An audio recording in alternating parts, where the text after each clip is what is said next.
I happen to know that Flo Chick is also Progressive CEO, so if you see her, punch her in the face. And with that, two things happened. Progressive was obliged to pay the Fisher family, and Flo virtually disappeared from view, a billion-dollar investment forced, at least temporarily, into hiding, like a fugitive or a snitch. That backlash was the direct and inevitable result of fabricating a brand image that did not square with reality. In today's world, reality will always catch up, and when it does, if the public feels hoodwinked, the damage will be irreparable. In the relationship era, brands can no longer project the image of their choosing. Rather, they must locate their inner selves and make common cause with the outside world. Yes, an entirely new way of doing business. What a nuisance. The four forces. This is no time, however, to be fretting about change. For one thing, like detours at construction sites, this shift is a temporary inconvenience for a permanent improvement. Whether you are the steward of a single brand, or a small business, or a multinational corporation, embracing relationship-era practices is sustainable in a way that even the most superficially efficient mass marketing never was. It also infuses business with meaning and values in a way the old model could never do. It also, as we shall demonstrate, enables you to maintain sales and growth trajectory at less expense. We will repeat that. Less expense. Your authors are not quants, but we know this. All else being at least equal, reducing advertising costs increases return on investment correspondingly. The savings can then be plowed into more outreach with similar efficiencies or flow directly to the bottom line. Yet, the most salient fact in accepting the ascendancy of the relationship-era paradigm has not to do with its benefits so much as its inevitability. The universe has made that decision for you. There are four forces at work, converging momentously to dictate your future. Number 1. The ongoing collapse of mass media and the corresponding loss of advertising reach and efficiency have turned the economics of marketing upside down. The cost of reaching consumers with advertising messages and promotional offers is rising unsustainably, even as consumer tolerance for such messaging declines. In the meantime, Number 2.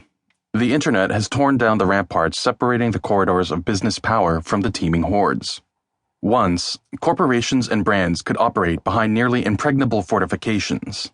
Now there is hardly an event that takes place, especially an ugly one, that doesn't become exposed to one and all immediately and in perpetuity. Whereupon, Number 3. Thanks to the rise of social media, the news becomes a conversational currency worldwide. And all of this has happened at a moment in time when, Number 4. The public has decided that it cares not only about goods and services, but about the values and conduct of the providers. Trust, at least according to survey data we shall explore, now frequently trumps even quality and price. In short, these four forces, the collapse of mass, the increase of transparency, the rise of social connectivity, and the primacy of trust, have converged to push us towards the relationship era. This unprecedented disruption in the status quo has left brands an apparent choice between two evils. Continue to squeeze costs out of their budgets at the expense of the media and ad agencies living in the same ecosystem, a choice doomed by the law of diminishing returns. Or dive headlong into social media, where likes stand in for transactions and where the huge audiences that have been so basic to mass marketing for centuries are seemingly impossible to attain. In fact, though, that is not the choice at all. There's a third way, a human way, that happily converges with present reality. Now, marketers can and must define their brands not by the ads, press releases, slogans, coupons, sponsorships, and even product offerings, but by their core purpose. Once defined and internalized, this single raison d'être will inform all interactions with customers, employees, shareholders, distributors, the trade, suppliers, neighbors, governments, and the press, representing not some contrived image-making, but a starting point for ongoing relationships.